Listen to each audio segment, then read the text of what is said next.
Hello there, welcome back to my world of stuff. My name is Paul Mount. Well, I'm late to the party. I'm a fortnight late, but that's not going to stop me celebrating the 40th anniversary of a minor TV legend. We're talking about the Tripods, which recently celebrated the 40th anniversary of the transmission of its first episode back in September 1984. This gorgeous book, which I will refer to a bit later on, has just been released celebrating the series. The Tripods on DVD. I've recently rewatched all 25 episodes. And here are the books, the novelizations which I bought back in 1984, based on John Christopher's books, which came out in the 1960s. The Tripods, not one of TV's great success stories, but of course, like all cult TV shows, it has its fans and it has its supporters. And I'm going to talk about the series for you today. Hello, welcome back. Yeah, the Tripods, 1984. Based on John Christopher's trilogy of books that were released in the 1960s, The White Mountains, City of Gold and Lead and the Pool of Fire. And once again, here are my original copies, which I picked up in the 1980s when they were re-released to tie in with the TV series. TV series was brought to the screen by Richard Bates. He was determined to make a TV series of these books, having read them when they came out. Of course, the technology wasn't really there to bring them to the screen back in the 60s and 70s. But he persevered, and he really wanted to get this story on the screen. The story, if you don't know it, it's set in the 21st century, 2079, I think the first episode of the TV series opens up. The world has been dominated for about 100 years by the Tripods, huge metal machines that stalk across the world, dominating humanity. We don't know where they've come from. They're an alien species. The Tripods themselves are obviously inspired by H.G. Wells' Tripods in the War of the Worlds. But humanity's been dominated and reduced to a sort of a feudal society by inserting caps in the heads of the population when they get to about 13, 14 or reach puberty. That suppresses any thought of rebellion or creativity, anything that makes them question the status quo on the planet. So they keep humanity docile and in control while the Tripods stalk across the country, living in their great dome cities. There are 3 dome cities across the world. It's a very ambitious story, obviously, told across 3 books. And Richard Bates eventually in the 1980s secured from the BBC, which at the time, I think BBC One was controlled by a chap called David Reed.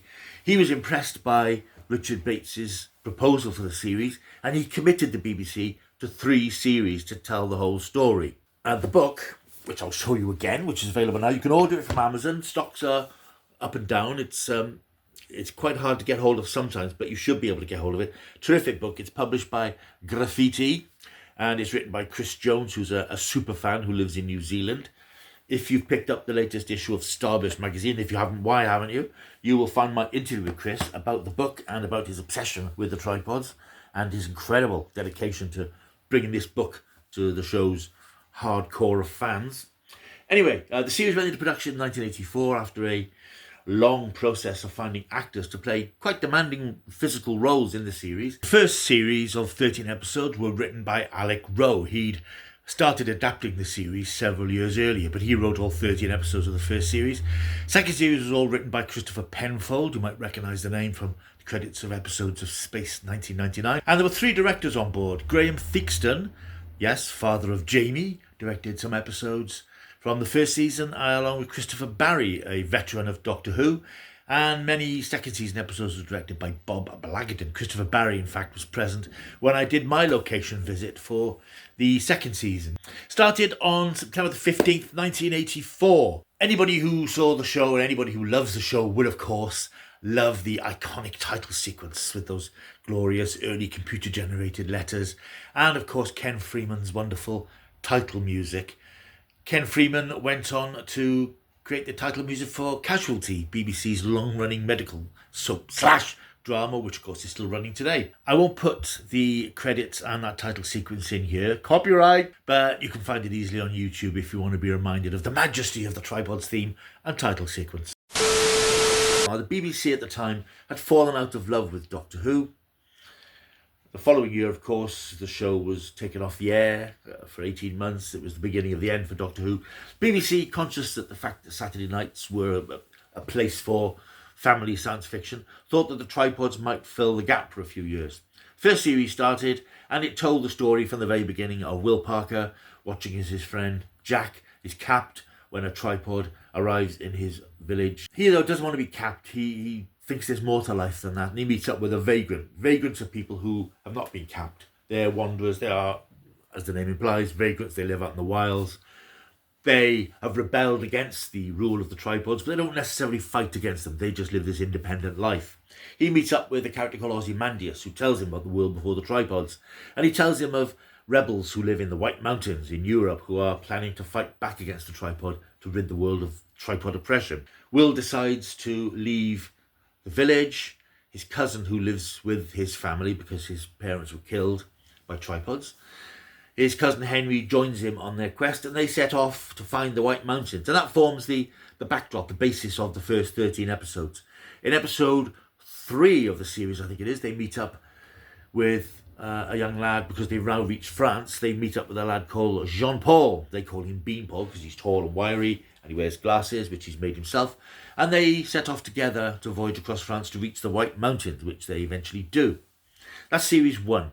Unfortunately, the series didn't catch on particularly. I think it started off quite well, but audiences drifted away. Then they came back towards the end, and by the time the first series ended, it was getting ratings of 8 million. Now that sounds incredible today, and it is by today's standards, but by 1980 standards, 8 million wasn't considered particularly good.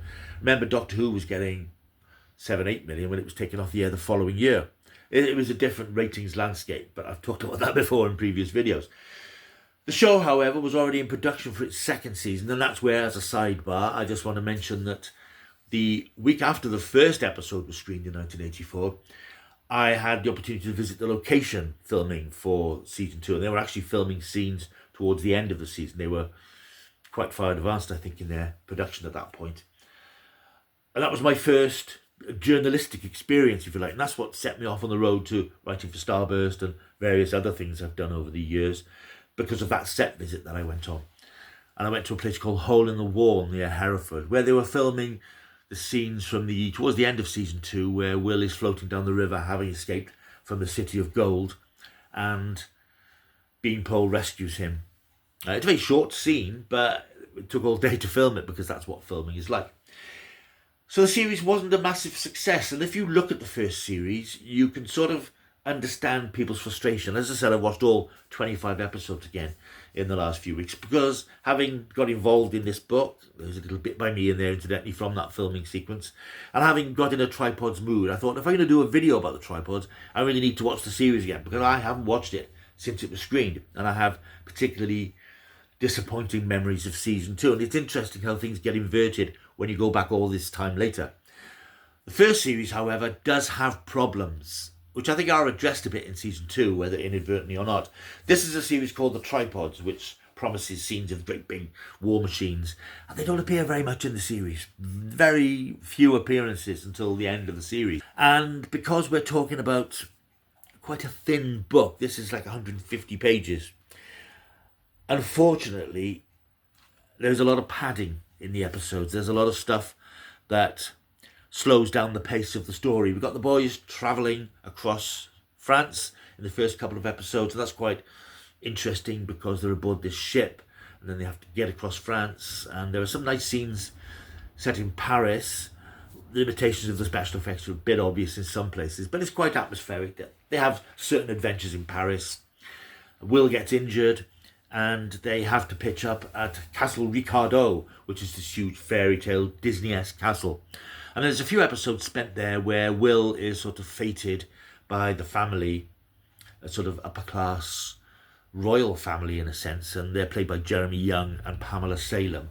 And Will falls in love with their young daughter, Eloise, who's played by Charlotte Long. Meanwhile, Henry and Beanpole aren't quite so lucky. They've got more menial things to do, and they want to get on with their task. They want to get on with getting to the White Mountains.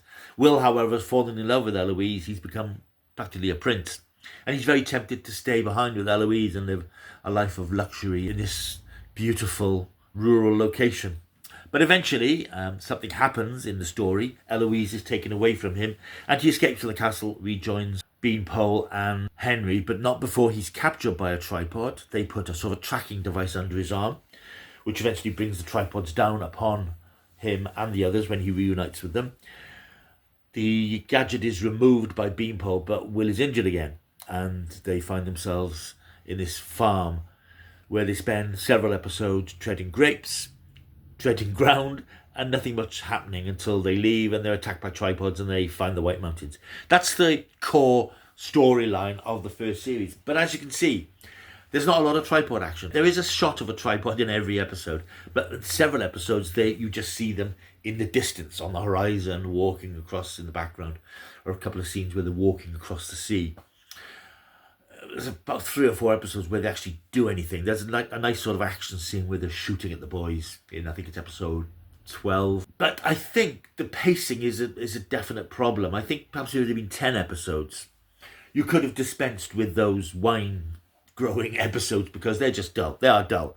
The stuff in the chateau is actually interesting because it does put a wedge between the boys. It's like a them and us type thing, and that's quite interesting. And it's interesting to see Will changing his way of thinking and thinking, discovering love for the first time and thinking that there might be a way to live without being involved in the free men and so on. That's interesting. And that has a dramatic impact to it, and especially with the way it ends, with what happens to Eloise, it's quite chilling. But then when you get to the vineyard, those episodes just feel to me like complete padding. It's like we've got to episode 9. Oh, we've got 4 episodes to fill now. So they have this stuff where they go to this vineyard, and conveniently, the people who run the vineyard have got 6 young daughters, and there's sort of romantic stuff going on.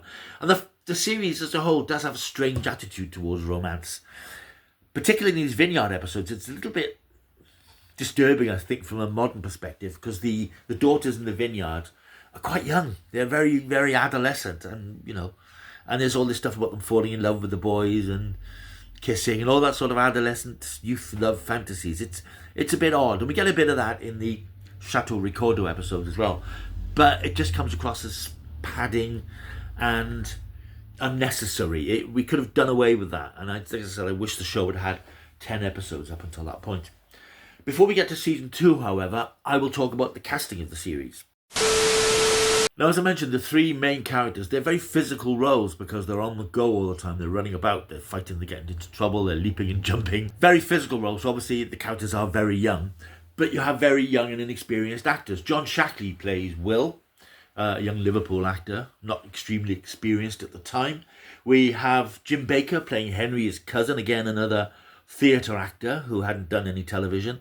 And we have Kerry Seal, who plays Beanpole. None of these are experienced TV actors, and that does show in the first few episodes. There's no getting away from the fact that their acting is stiff, their dialogue delivery is flat, there's not a lot of oomph to their performances. And I'll say that as a fan of the series, and I know that lots of fans of the series, people who've read the book, the new book, and watched the series many times, will be watching this.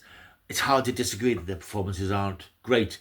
However, what is interesting and enjoyable is seeing them develop across the series. As they get more into their characters and get a handle on their characters, and they get more confidence in what they're doing, by the end of the series, all 3 of them are much, much better than they are at the beginning, particularly John Shackley, because he's in every episode of both series. The others drift in and out, as we'll discover when I talk about season 2. But John Shackley's performance is quite impressive as the series goes on, because he has some quite heavy lifting to do, the sort of romance stuff and showing anger in certain situations and fighting against things. He's very convincing, very compelling, particularly in season 2. His performance is very good in season 2. Jim Baker, unfortunately, he's not in it a lot. He's in the first series. He's only in 2 episodes of the second series. Had there been a third series, and as we'll discover there wasn't a third series, he would have had a much bigger role because his character is much more important in the third book, The Pool of Fire. Kerry Seal, too, his performance grows in stature and confidence as the series wears on. He manages to do this thing with a French accent quite well, and he has a bearing about him. And again, he disappears through the middle of season 2 and reappears towards the end. And he is a much bolder performance by then. So the 3 leads, I think, a wobbly start, but they find their feet, and by the time we get to series 2, they're good. They're really good performers. So as I said, the first series didn't go down all that well. Of course, the second series was in production, but there were problems already because by now Management at the BBC had changed. David Reed, he was replaced by the redoubtable Michael Grade, who of course would come to cancel Doctor Who. He didn't like science fiction. Jonathan Powell, who was a BBC controller at the time, he also didn't like science fiction. These guys didn't want science fiction on the channel. They forgot what should be the mantra of somebody who's running a TV channel. It's not about you. It's about making programs that appeal to the audience, that appeal to all tastes and all demographics. But they didn't like science fiction, so they were working on getting rid of Doctor Who, and they didn't really want the tripods. So season 2 came along, and I remember watching season 2, and I remember particularly because the second book, The City of Gold and Lead, it's just called The City of Gold in the series. This is where Will takes part in some Olympic game type events and is eventually selected to join the tripods in their city. The plan is that he will go into the city and find out secrets of the tripods, finds out who's behind them, what makes them tick, finds out about their technology, which he can eventually take back to the free men so that they can mount their attack on the tripods, knowing a bit more about them. In the book, I remember reading the book and thinking, wow, this is really a very strong and oppressive atmosphere here, because it's all about them not being able to breathe in the city because the aliens breathe a different gas. They don't breathe oxygen. And it's a very stifling environment, and humanity is compressed as slaves. They're very much living under the cosh of the tripods, the masters as they're called in the book. TV series, of course, had a problem because you couldn't necessarily do that. You couldn't have your cast wearing spacesuits and space masks all the way through the series. So they have a greater sense of freedom. And I lost that sense of claustrophobic alienness that the book had, because here they wander about tropical gardens. The most disastrous thing for me, and I can see why it's there now, is that they have a nightclub that the humans go to called the Pink Parrot, which is a suspect title in itself. And the humans go there for relaxation, for their own R&R. And in the series, I can see the narrative reason for it, because this is where characters go to exchange information and discuss things. The slaves dancing to early 80s jazz funk tunes. It's essentially a slave's disco in the alien city. And I remember at the time thinking, oh God, this is terrible. This betrays what the book was about. But of course now, as I said, I can see why it's there. You needed that place where they could go to discuss things. But there is too much time spent out of the helmets that they need to breathe. I think it just lost that atmosphere that the book had, which is going to be difficult to replicate anyway. Beyond that, though, the visuals are actually very good. For 1984, the Tripod City was this huge model that was in a studio in Elstree. It's massive. It's got gangways. It's got things floating about, these sort of early CGI type triangles that are transport for the masters, the aliens themselves. They even had little figures on the walkways moving about as if there are people moving. It's very ambitious for the time. It's all done on video. It doesn't have that gloss of a film sequence, but it's very impressive piece of kit. Very impressive model. We get the tripod masters themselves. Now, these are, again, very impressive creations for 1984. These are things that worthy of Doctor Who at its imaginative best. Great three-legged hulking green beast with one huge blinking eye. Obviously the three legs reflect the creation and design of the tripod machines. And they're very good episodes, actually. It's much better than season 1, I will say that. It really is a lot better. You do get a sense of the alien environment, because we discover a bit more about what the aliens are doing. There are creatures called cognasks, which are superior, supreme beings again. They have developed into an invisible intelligence, effectively a consciousness. And eventually Will discovers that the plan that the tripods and their masters have, there's a spaceship on the way to the Earth, which is going to arrive in 4 years, which is going to wipe out all life on Earth by converting the atmosphere into an atmosphere that the masters can breathe. This obviously creates a new imperative that Will has to escape. As I mentioned, the scene that I saw them filming is where he escapes from the Tripod City, floats down the river and is rescued by Beanpole. They then head back towards the White Mountains. Unfortunately, on the way, they fall into the clutches of an evil circus. Again, 2 episodes of padding. I mean, it's quite nicely done. The leader of the circus is played by Bruce Purchase. Many of you may remember him as the captain in Doctor Who's Pirate Planet in 1978. But these are just, again, 2 episodes that are stumbling blocks to us getting where we want to go. They're stuck at the circus. Again, there are young girls there who take a fancy to them, and again, they escape. It's just a couple of episodes at the end of what had been a quite tight and exciting and visually incredibly spectacular series. You end with these 2 dull episodes in a circus with clowns and pure padding. And it's such a shame because it lets down what had been a really good series. Of course, by now, the series was not being renewed by the BBC. The ratings hadn't improved. In fact, they decreased, but they were creeping up again as the series wore on and got more interesting and exciting. But unfortunately, Michael Grade and Jonathan Powell had taken the decision. The series wouldn't conclude. There wouldn't be a third series. They felt it wasn't worth the investment. This was a series that was made by the BBC in conjunction with Fremantle and the Seven Network in Australia.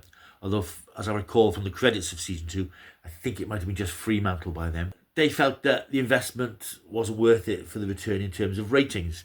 This, of course, infuriated Richard Bates, who'd been promised 3 series. He did his best to get a change of mind. He wrote, and you'll see again in the All for Nothing book, you will see that he did everything he could. He wrote to Jonathan Powell, who just cast him aside, really, and dismissed the whole concept, dismissed the whole idea.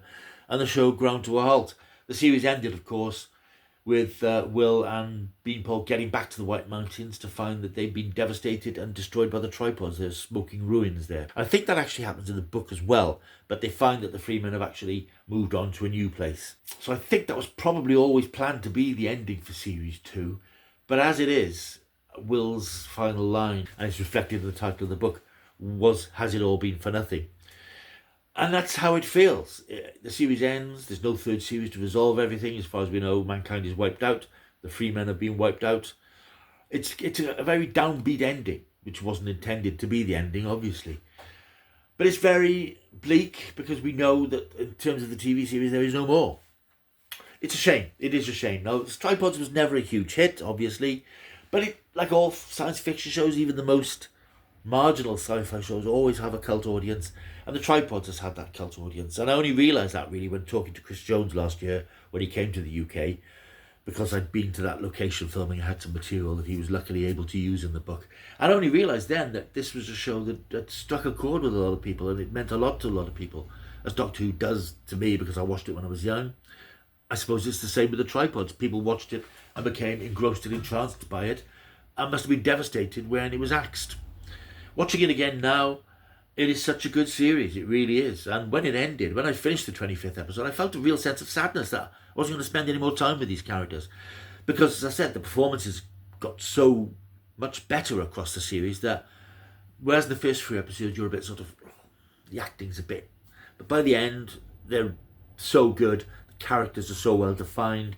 You feel their pain. You feel the struggle. You feel the hardships. And you enjoy spending time with them. Even characters like Fritz, who comes along in season 2. He's this ice cool Germanic character who's also in the Tripod City with Will, and they really don't get on. They clash. And that comes across really well too. They don't just forget about the fact that characters don't get on. In the first series, for example, Henry and Will, they're defined as characters who disagree quite a lot because they're cousins. That's not just forgotten because they clash throughout the series quite a lot about certain things. Henry wants to do something, Will wants to do something else. So they do keep that consistency of character. And you see that again in season 2. And I just think it's a shame that the BBC pulled out of a deal that had been agreed. Now, admittedly, it was agreed by a different channel controller. But really, you sort of think, they would have done the decent thing and allowed that third series, if only for the audience that was watching. And bearing in mind, it was 6.5 million towards the end of second season. Not a huge audience by 1980 standards, as I said, but this must surely be a public service commitment to finish the story when you started it, but that obviously wasn't the case back then. So I really enjoyed revisiting the Tripods. It's been fantastic to watch the series. It really is an incredibly ambitious piece of work. The effects generally are very good. The tripod models are fantastic and formidable. And in fact, I may have a tripod-related thing to show you in a couple of weeks. So stay tuned for that. Yeah, the effects show their age. I mean, they're video effects, so they don't have that sheen and magnitude of filmed effects. But the scenes of the tripods looming over people and attacking people are quite effective. But you know it's overlaid. It doesn't completely convince as these things are in the same shot. Season 2's effects are so good. The city is really well done. I do like the design of the masters. There's a lot of very ambitious stuff in there, which I think comes off very well. So I think the Tripods is an underrated piece of genre TV, and if you've never seen it, it's still available on DVD. This DVD set that I watched it on, because of course not on any streaming service, the BBC haven't deigned to put it up on iPlayer.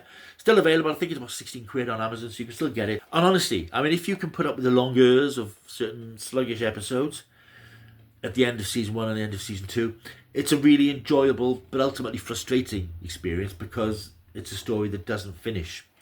My next task will be to reread these 3 books, and I'm interested and invested now that I want to go back to these books and read them again, because it is 40 years since I've read them. I read them actually in a hurry before I went to the location visit, and I haven't gone back to them, and they're fairly slender books, so it shouldn't take me too long to read them. So I will reread those in the next few weeks. So that's my little piece on the tripods. It's homage, it's exploration, it's discussion of the show's troubled life. If you want to know more, I will refer once again to Chris Jones's excellent book, The Tripods, All for Nothing. It's available now. It's about 40 quid, so it's pricey because it's sort of limited interest, I suppose. But honestly, if you're a fan of the tripods, everything you could want to know about the series is here. I'll just show you a couple of random pages. It's beautifully laid out. It goes into great depth about the cast, the actors, the crew, the episodes, the production. I have barely touched the surface of it myself yet. I must also mention, of course, the actress Charlotte Long, the tragedy of Charlotte Long, who played Eloise in season 1. She was 17, 18. She passed away, I think, a week or 2 before her episode screened. She was killed in a car accident. Tragedy that she never saw the episodes that she made screened, and she was replaced in the 2nd season by another actress, although she plays a smaller part in the 2nd season, but would have played a bigger part in the 3rd, I understand. Anyway, that's me on the tripods. Hope you've enjoyed this video. If you're a fan of the tripods, leave a comment down below. Let me know your memories of the tripods. If you are interested in revisiting the tripods, the books are still in print, incidentally. Not these editions, but I'm sure you can pick them up. I've got another set of them. I really enjoyed the series again, and I'm so glad I was encouraged to revisit it by the presence and existence of this book, because otherwise this is a series that would have sat on my shelf and my memories would have been the 2nd series was terrible, but it really isn't. I still have problems with the pig parrot and all that sort of, the lack of the stifling sense of oppression that the book gives you, but I understand from a production standpoint why it obviously had to be that way. The 2nd series is really very good, and I think the 3rd, hugely ambitious as it is narratively in terms of what happens in it, would have been thrilling to see, but sadly it ain't going to be. Plenty more to come on this channel, incidentally. If you're new here, like and subscribe, you might as well. Go on, loads of stuff. Look back at all the stuff I've done, with a particular emphasis going forward on retro material. So I will see you soon, and until I do, keep taking that stuff.